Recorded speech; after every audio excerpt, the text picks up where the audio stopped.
Well, there's two things I'd like to add to that. I think the first thing is Coach Don Showalter, head of USA Basketball, close friend of mine. He always says basketball is overcoached and undertaught, and I truly believe that right now.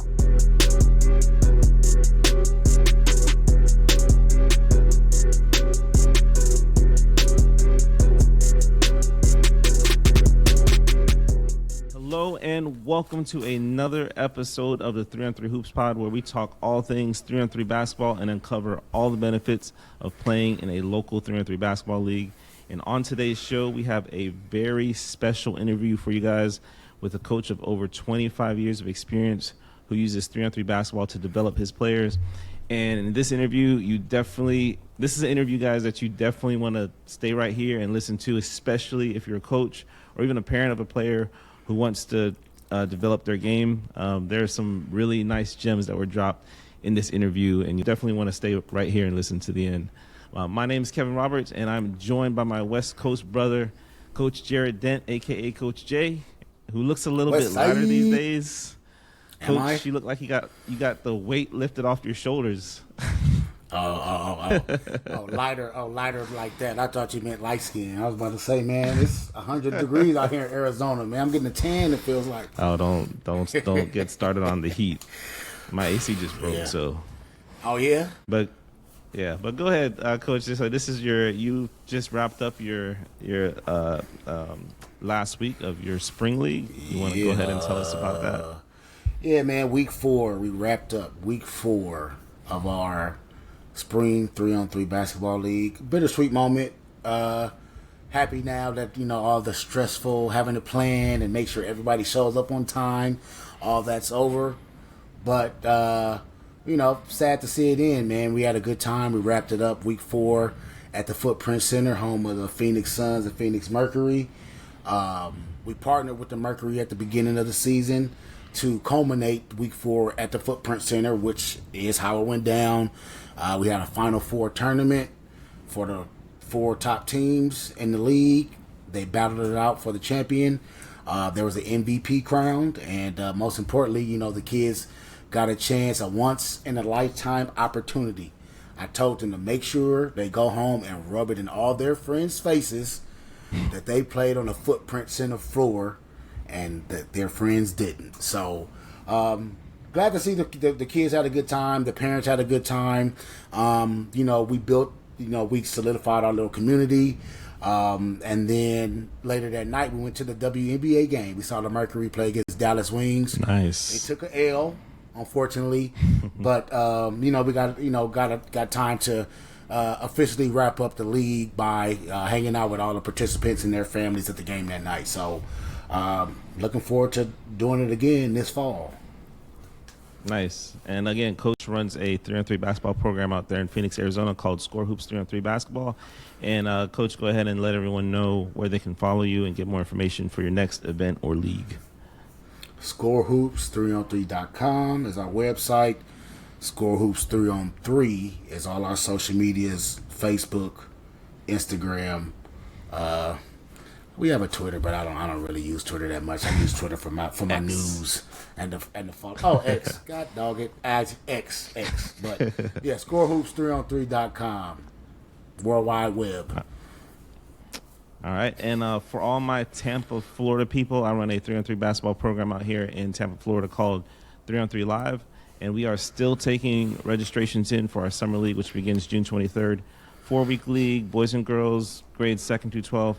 All games on Sundays. Teams will play 2 games each Sunday. We'll have a playoff the final week of the season. And all games are at Slam Tampa. It's going to be a fun time, so do not miss out.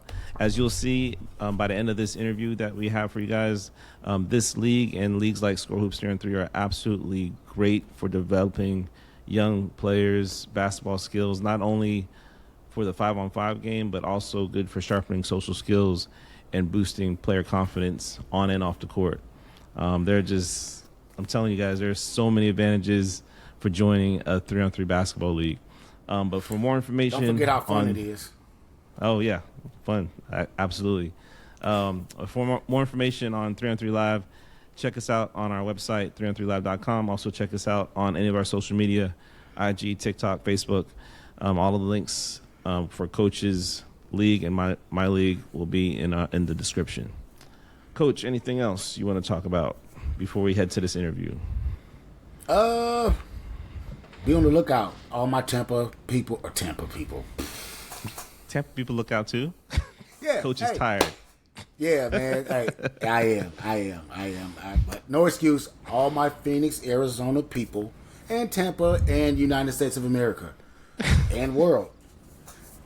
Tap in with scorehoops3on3.com. We can use support from everywhere. Obviously, the local Phoenix area, kids and parents and families, we want you to participate in our events. But hey, everybody, all over the world, all across America, or wherever you are, go give us a follow, engage in our comments, like the stuff.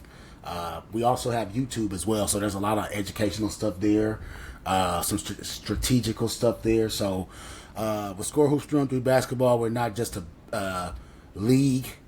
That's our main offering, but we try to talk about everything basketball to provide all the resources and tools for players, parents, coaches, all of the above. Any type of basketball resource that you need, you could probably find it on one of our social networks.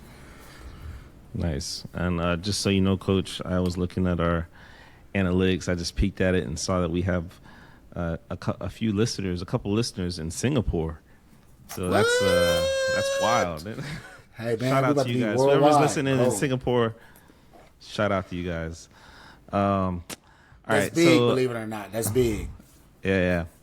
As always, guys, thank you all for listening. Please remember, if you're listening to us on your podcast platform of your choice, Apple Podcasts, iHeartRadio, Spotify, don't forget to follow and download our show. If you're watching us on YouTube, subscribe to our channel and like this video because it helps us build this show. It helps with the algorithm for us to keep promoting 3-on-3 basketball to more coaches and parents so we can keep sharing our love for 3-on-3 basketball to the right people. So appreciate everyone who's following with us so far. So without further ado, here is our interview with Coach Jeff Steines.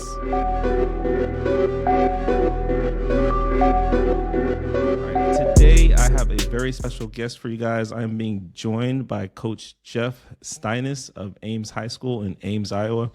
Coach Steines serves as an assistant on staff at Ames High School, going into his 13th season. He's served 25 years as a coach at Ames, Iowa, and having been an assistant coach myself, let me just say that is the best seat to have on the bench. It is the best seat. It is definitely the best seat. Coach was introduced to me as Mr. 3-on-3 basketball. Coach, thank you for joining the pod. Thanks, Coach, for having me. Appreciate it. No problem. So let's just get right into the discussion. What is the number one reason why you think 3-on-3 basketball is good for basketball as a whole from a coach's standpoint? Well, first and foremost, it's fun, and that's why we play this game, is because we want it to be fun and for enjoyment. But I think if you look at, kids in general, they want to be engaged. And what better sport than 3-on-3 basketball to be engaged? Because with 3-on-3, it's a little different than 5-on-5 because you have less players. You're playing in a half court, but there's so much more space. So I think the engagement is the number one reason why 3-on-3 is such a beautiful game. Oh, yeah, that was a great answer. I mean, end the interview right there. Yeah.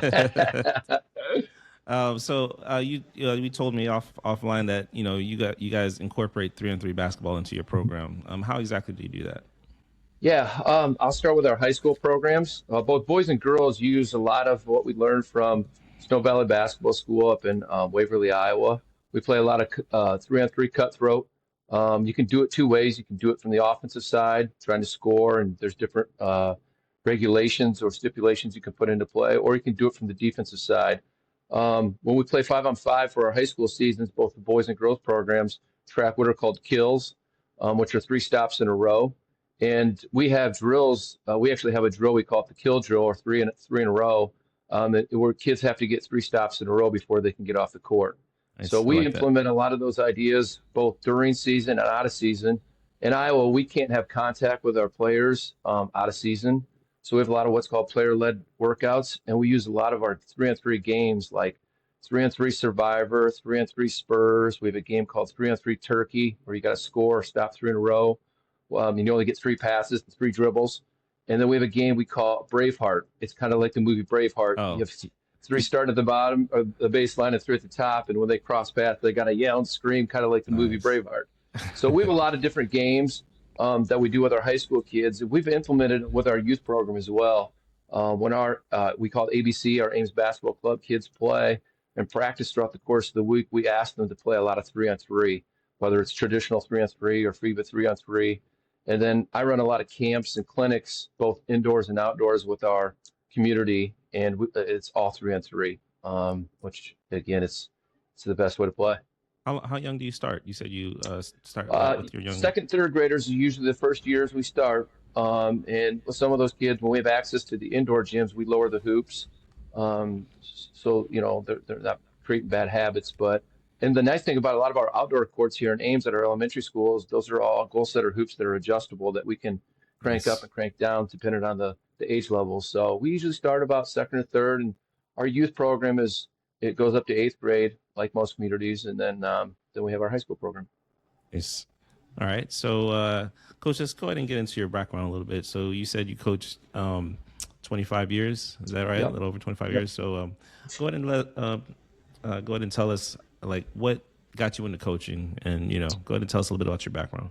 I lived in a basketball neighborhood. My two best friends lived across the street, and the high school basketball coach in our community was our next door neighbor.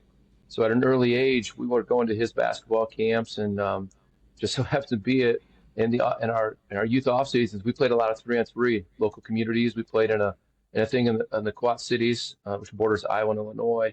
They had a tournament called Hoop Fest. So we played a lot of years in Hoop Fest, and in college we played in Gus Mackers in Cedar Rapids and different areas. But growing up, played basketball, and the first year out of high school, I went to Northern Iowa University, and I did it kind of as a backup plan. I knew there was a chance I probably wouldn't make UNI's basketball team, and if I didn't, I knew there was a high school coach from my hometown that was connected to UNI. So I tried out for the college team.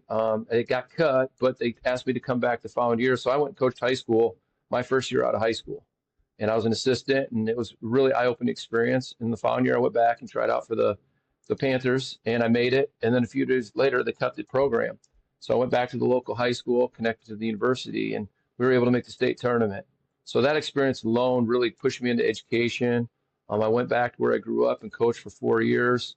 I took a head job at a small school for 7 years, and then I decided to join, which I think is the best basketball program in the state of Iowa, at Ames High. We have 9 state championships as a program.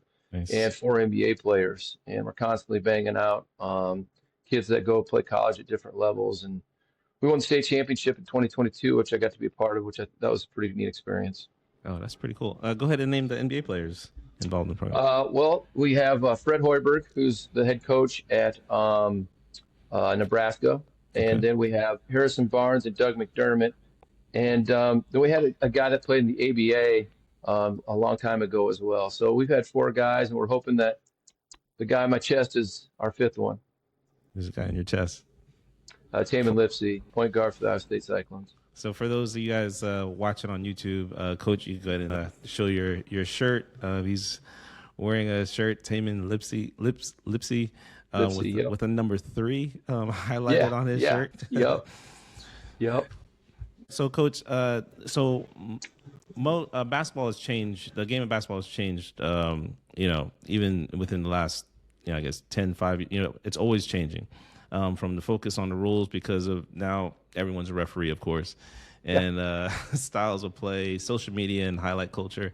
And then, just hearing your background. So you've been involved with basketball for a long time. So I'm sure basketball has changed in, just how kids approach basketball from back then to how they approach it now. What's the one thing you miss most about basketball back in the day versus how, I guess, basketball is now? Well, there's 2 things I'd like to add to that. I think the first thing is Coach Don Showalter, head of USA Basketball, close friend of mine. He always says basketball is overcoached and undertaught, and I truly believe that right now.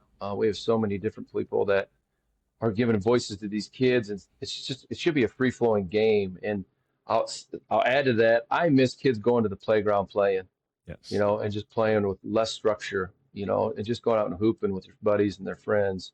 Um, I know there was a lot of bad things with COVID, but one of the things that we were able to do in our community is kids went out to the outdoor parks and played. They didn't take down the rims in our community, so that was one of the things that, Lucky. yeah, we were very lucky. I thought was really unique. Kids were outside playing. I get kind of upset. We go around the different communities. We see these nice, beautiful goal setter basketball hoops, but they're more lawn decorations than they are resources or tools for kids because they're never playing on them. And it's partially our fault as coaches sometimes. They're always inside a gym. I'd like to see kids outside playing on the blacktop, and in Rucker Park and Venice Beach, and places like that. But I think that's something that's kind of missing right now. Yeah, I miss that also. I mean, I know I would spend like all weekend, at the park, and the Yeah. parks used to be packed, and or Yes. the ones that I went to, and if you lost, you were probably waiting 3 or 4 games before you can even get Right. back on, and that's if Right. someone with their boys didn't come and like claim the court ahead of you. So Right. yeah, Yep. but and I think that I believe like when you're talking about like a lot of how people play AAU in the summer, for the most part, at least over here, and they play so many games that I guess desire to win kind of fades because they're Yes. playing just game after game. It doesn't really matter the result. So Yeah, growing up, we used to take carload of kids down to the Quad Cities and play in the inner city parks, and you wait an hour to get on the court, and you won, you ran you that better court. But if you win. lost, you learned that was a life lesson that you Yeah, either were going to leave and go drive back home, or you're going to wait for another period of time. That wasn't just, all right, it's 10 o'clock, there's another game. No, it's like, exactly. I'm gonna give you another situation because I was a short kid. So even though I said I had next, a lot of people say, "Oh, he can't play. I got right, next." So now you got to go home all sad, and you got to yeah, work on your game to prove yeah, yourself. So exactly, yeah. exactly. All That's right. missing. Yeah, that is for sure. All right. So, in your experience, how does 3-on-3 basketball improve a team dynamic and player communication on the court? Well, as I mentioned in our program, and both the girls and boys programs in Ames High, we have a vernacular, a certain vocabulary system that we use. And I think the reason we're so successful is through 3-on-3, kids are forced to use that vocabulary. And so we tell our kids, if you talk, that increases the reaction time that you're going to need in a fast-paced game like 3-on-3. So I think that really brings your unit together. We teach through what we call TNT, is toughness, which is sustained effort, sustained focus, energy, which I know it's spelled with an E, but we spell it NRG. And we say, your energy comes through your voice. So the less you talk, the less energy you're going to have or give. And then that last piece is trust, which you got to do your job, you got to stay connected. And one of the biggest pieces I think kids missing is they're listening. And that's a big piece of communication, whether someone's saying ball, ball, ball, screen, screen, screen, left, left, left, right, right, right. So I think the added communication that you can teach through 3-on-3 is going to help kids not only in 5-on-5, but in life. Hmm. So I think those are, big pieces that you can get through the game. I'm stealing that, by the way. I love that TNT. Yeah, TNT. We Um, actually we made bracelets for all the kids tomorrow for oh, camp. It says TNT, and then it has those three words right underneath there. nice. So I love that. it's a That's staple of nice. our programs. Okay. So you mentioned, translating the 3-on-3 to 5-on-5. So like, but what are some key differences in player development between traditional 5-on-5 and 3-on-3 basketball? 3-on-3. You know, that spacing is so huge, and with four less bodies on the court, the space just looks like it's so much wider and bigger, which it is, and then you add player movement. And then you can really tie in your offense and defense concepts. But I think one of the biggest things, coach, is offense and defense conversion. That ball hits the rim, and when you're playing 5-on-5, that's 94 feet. You're getting back to 94 feet. Where in 3-on-3, it's the same half of the court. So that ball hits the rim and it's cleared past half court. It's fast. Yeah. In 3-on-3, that game is played fast. So I think really working on conversion, getting that thing past half court and trying to play fast in offense, and in defense, getting back, protecting the hole, and then finding your guy. I think those are all good skills to learn from, again, for 3-on-3 that can relate to 5-on-5. Yeah, that's a good point. All right. So how can you explain how, I guess, 3-on-3 basketball helps players develop a deeper understanding of that spacing that you're talking about. Yeah, again, with player movement, the space is just going to create such more openings. And one thing we've done is we've really broken this down. We take the same actions we use in 5-on-5 and we relate them to 3-on-3. I've been doing a deep study with the NBA and the NCAA this offseason. And if you really break it down, most actions are with three players. You take your Spain action, you take your horns action, you take your ball screen you take your zoom action, your pin down to a dribble handoff. Most of those are three-man actions that you can implement into 3-on-3, which will then make your 5-on-5 so much better, so much fluent. Yeah, I like that. Yeah. So how does 3-on-3 basketball encourage players to be more versatile and creative? Well, I think again, with less players, you have more opportunity to kind of explore. I think again, it's such a good dynamic between skill development, 1-on-1, 1-on-0, and the team aspect of 5-on-5. You get a blend of both. And again, if kids would just go out to the playgrounds and explore with their game, try something they usually don't try in 5-on-5. And then you could really rep it and magnify it and say, oh, okay, this works. Okay, this doesn't work. I can get away with this situation, that situation, and so forth. So I think it's just such a good blend of both skill development and team play kind of coincide with both. Yeah. And I think a lot of kids are, I know even in practice and things have gotten so, I guess, a lot of coaches will have like game situations in practice. And a lot of kids are, and you mentioned this earlier, how kids are kind of overcoached.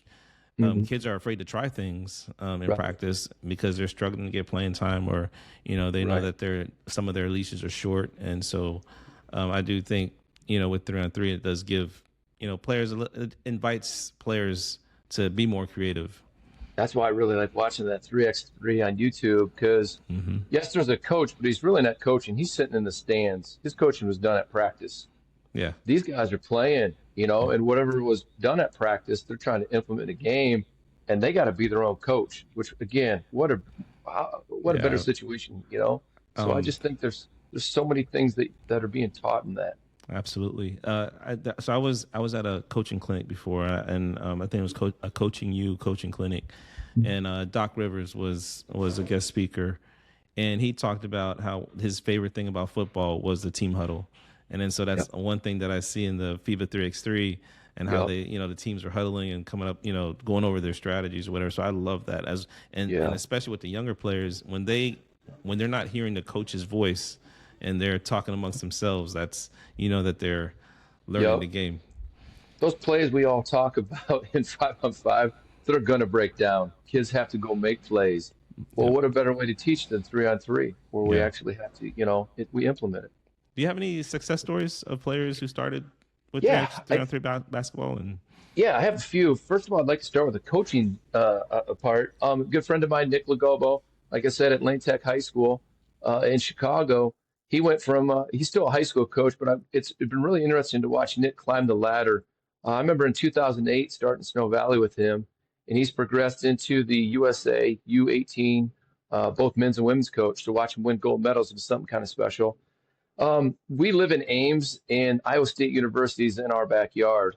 And a couple female basketball players, and I believe it was 2022, they were all Iowa State girls, went out to Springfield, Massachusetts, to the Basketball Hall of Fame, and played in the Women's USA Championship. And they finished in the semifinals, and one of the athletes was Ashley Jones, who the following year ended up being a USA basketball 3-on-3 athlete. In that same year, she was all Big 12 and went on to get drafted in the WNBA.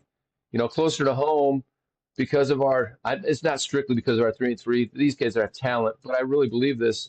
The kids that we push off to the different universities and colleges and that sort of thing, I think they learn how to play defense because we emphasize so much 3-on-3 and cutthroat and kills. So I think those are success stories. Personally, my young kids, I have twin 4th grade boys and 7th grade daughter. Because we spent so many different off seasons, the spring, the summer, and the fall, playing 3-on-3, a lot of times we go to these 3-on-3 tournaments that are at these local places, and they do pretty well. And their 5-on-5 teams are pretty successful as well. So that Nice. kind of hits home that this 3-on-3 stuff, it's for real. And, those people that are out there listening, you coaches and parents, it works.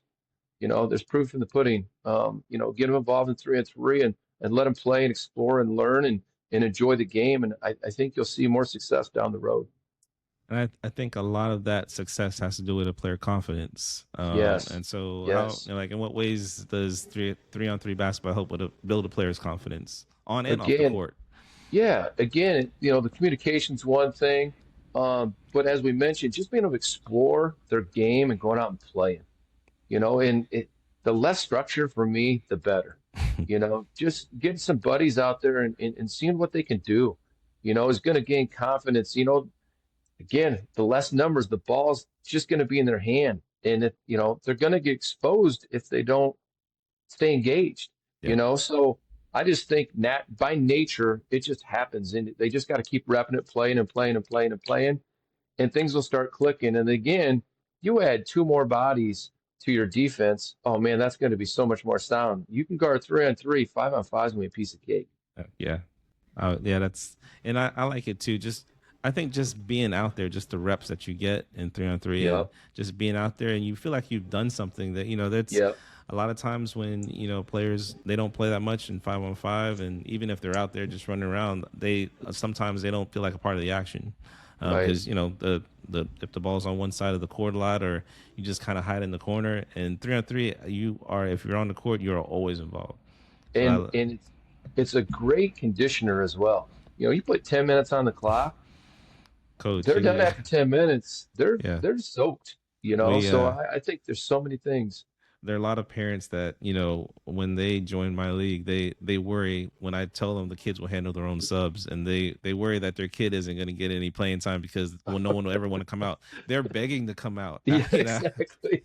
I mean, it is definitely is. It's like hanging out. Yeah, like sub. Yeah.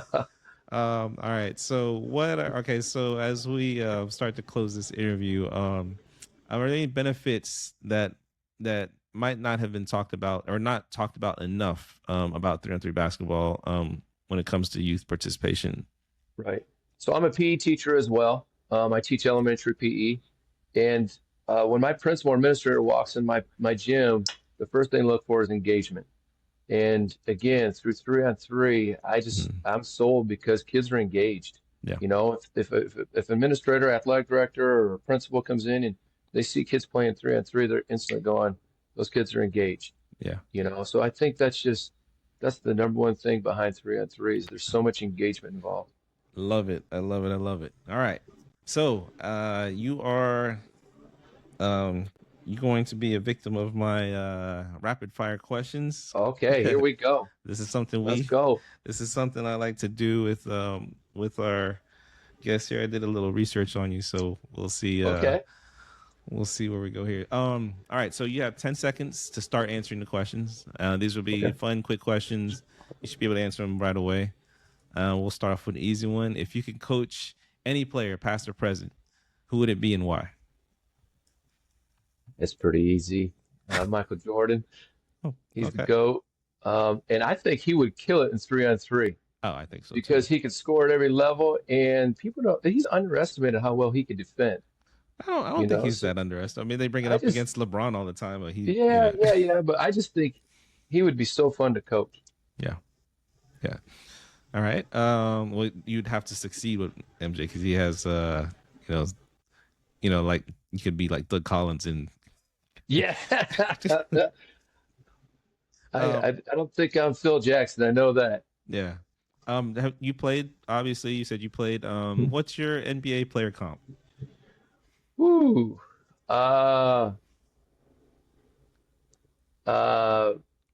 be Great shy. defender. Great defender. Good passer. Lousy shooter. What player is So, that? That's lousy shooter. Great. You said great defender. great defender. I'm probably going Are you somewhere Gary Payton? close. I could do some Gary Payton. Okay. I don't know if I have Yeah, the I'll trash take that. talk game he has, but I could take some Gary Payton. All right. Yeah, because he wasn't that great of a shooter. I mean, No, he wasn't. But he gets to the hole. He gets to the hole, and he just throw in the air for the Rain Man to come down. Yeah. Okay. I can see that. All right. All right, so you get to invite 2 guests to your favorite restaurant for dinner, excluding family or friends. Who are your 2 guests, dead or alive, and where are you guys going? Oh, that's a tough one. Um, I'm gonna invite. I'm gonna invite Jesus, Well, and I'm gonna that's invite. that's probably the best answer I've ever heard. Um, I'm gonna go with. Um, I'll stick to the Bible. I'm gonna go Jesus and Moses. So now I'm very interested. Where are you taking them to eat? Who? I'm gonna take him to a nice seafood restaurant somewhere in your neck of the woods, somewhere down in Florida. You have to Well, tell me well, where's the best you seafood restaurant down in Florida because I know you you got a lot of them. we do. I don't eat seafood though, so Oh, I okay, can. okay. I I'll have want to the just crab legs. I want it all. somewhere in Tampa. Got it. I Yep, will have yep. I will have lunch with you guys for sure, and I definitely need it. All right. So when I say the words Iowa basketball, who are the first 3 players that come to mind? I can only think of 3 myself, so you're gonna have to help me here. Okay. First three players in Iowa basketball. I'm gonna go with Fred Hoiberg. I'm gonna go with Chris Street. Played at Iowa and was tragically killed in the car accident, but he's a legend in our state. Hmm. And then I'm probably gonna go with um, ooh, that's a tough one. I'll use her, Caitlin Clark. I mean, that's the only play. It's pretty easy, ain't it? I mean, I said the first 3 players you can name. I only know Caitlin Clark, B.J. Armstrong, and I actually forgot about this guy. I mean, he was a tournament star, Luka Garza. Luke Garza. See, I can't even, Yeah. yeah. Yep. I only knew that from doing my Iowa research, and Yep. I remembered his tournament run. So Yep. those were only Luka 3 Garza. players I can. And I think we had um, there was another Kevin Gamble was another Oh player yeah, that yeah. I was a big. He's on an awesome Hawkeye team. That's Yeah, probably one of my favorite Hawkeye teams growing up was Kevin Gamble, B.J. yeah. Armstrong, BJ was on that team. That's right. Yeah. Roy Marble, Eddie Horton. That team Okay. they lost to UNLV in the Elite Eight. Hmm. That was 88, 89, something like that, I think. 89, somewhere around there. Yeah, Yeah. 87. Tom Davis was the head coach. All right. All time 3-on-3 team, past or present. You get 3 players and 1 sub. Okay, I've been thinking about this one. I'm going MJ, and then Okay. you're kind of going to laugh at this one. I'm going Michael Cooper, Okay. Mr. No, 3 and D. yeah. He's And the then prototypical 3-on-3 player. yeah, and then I'm going Hakeem Olajuwon. Mm. So I got a little bit of everything there. I got MJ who can create. I got Michael Cooper who's going to stand in that corner, ready to hit the three. And then I got Hakeem who's going to dream shake anyone and block anyone's shot that's coming in the paint. He might hurt you on defense in the perimeter, and you still get a sub, by the way.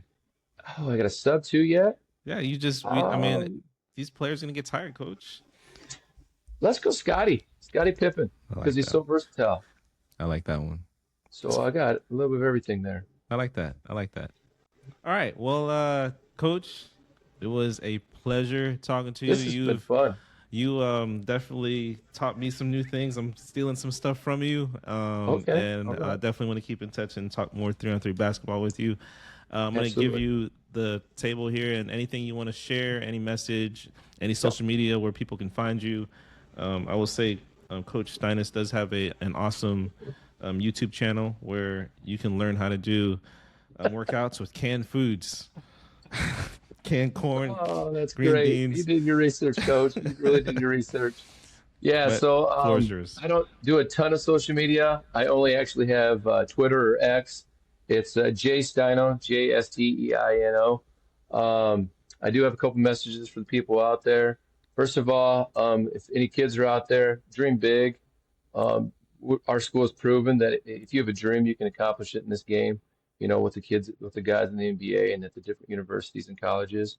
The last thing is, like Coach Show said, this game is overcoached and undertaught. If you're a coach out there, do kids a justice and teach them how to play and let them play. You know, there's so many different things you can learn from this game. It's a beautiful game, and I seriously think that a basketball court is the best teaching environment in the planet as long as we allow it. Love it. I love it. And I'm going to add to your dream big. I don't think that should be limited to young players. That can be for adults also. I would agree. I would agree. Coach, I appreciate it. You're a great Thank you. guest. And Thank you very much. hope to connect with you again sometime. Absolutely. Thanks a lot. I appreciate it. All right. Thanks, Coach.